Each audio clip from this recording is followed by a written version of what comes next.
Hello, कसे आहात तुम्ही? आशा करते तुम्ही सगळे मस्त असाल. नवीन दिवसाची नवीन सुरुवात. आम्ही नाश्ता केला. आज बनवलं होतं नाश्त्याला साबुदाणा आणि त्याच्यानंतर मी लगेच मच्छीची भाजी करायला बसली. आजी आली होती मच्छीवाली, तिच्याकडून घेतली मच्छी.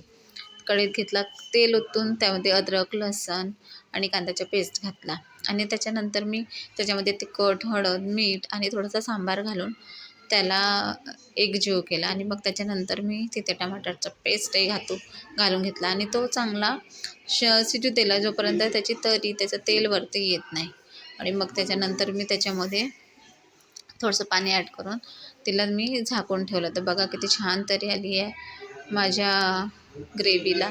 आणि मग त्याच्यानंतर मी मच्छीचे पीसेस टाकून घेतले.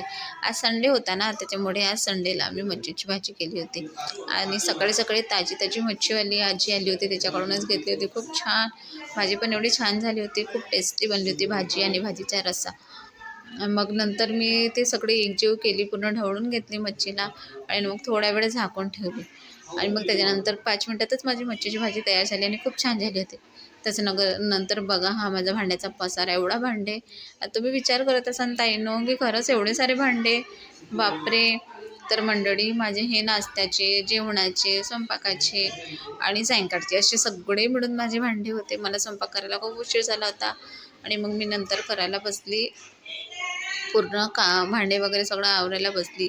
किचन, गॅस ओटा वगैरे सगळं क्लीन करायला बसले. मला भांडे घासायला सर तुम्हाला इथे 2 मिनटं दिसत आहेत, पण मला अक्षरशः 1 ते 1.5 तास मला पूर्ण भांडे घासायला नाही. माझ्या गॅस ओटा क्लीन करायला लागला. मी पूर्ण भांडे घासून घेतले आणि त्याच्यानंतर मी भांडे सगळे धुवून घेतलेत. तेवढे मला भांडे धुवायला, मला भांडे घासायला एवढा वेळ झाला.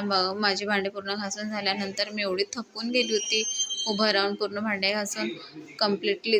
तर माझंवालं भांडे घासण्याचा टास्क पूर्ण कंप्लीट झाला आणि मी पूर्ण थकून गेलेली होती. त्याच्यानंतर मी लगेच घराला झाडू मारला आणि झाडू मारून झाल्यानंतर मी हातोहात लगेच पूर्ण घरी पुसून घेतलं आणि मग मी गहू साफ करायला बसली. मी रेडीमेड कणिक खात नाही, मी दळूनच आणते चक्कीवरून. आणि मग मी गहू, आणि हे माझे मार्केटचेच गहू होते, त्याच्यामुळे पूर्ण साफ होते आणि बारून बसल्या त्या मी आईसोबत बोलत होती. आई मला म्हणत होते की जा माझ्यासाठी मार्केटमधून गादी आणून दे फोमची घेऊन. खूप दिवसाच्या बोलत होत्या, मी त्यांच्याशी बोलत होती. मला आज सुट्टी होती, त्याच्यामुळे ते मला म्हटले की जा आणि घेऊन ये. तर मी म्हटलं ठीक आहे, मी जाते. मग मी पटकन गहू साफ करून तयारी करून घेतली आणि मग माझ्या मोठ्या ताई आल्या होत्या घरी. मी त्यांच्यासोबत गेली गादी घ्यायला. गादी घेऊन झाली आणि गादी घेऊन झाल्यानंतर मग मी लगेच निघाली घरी यायला. चला, व्हिडिओ आवडल्यास व्हिडिओला लाईक करा, शेअर करा आणि सबस्क्राईब करायला विसरू नका. बाय.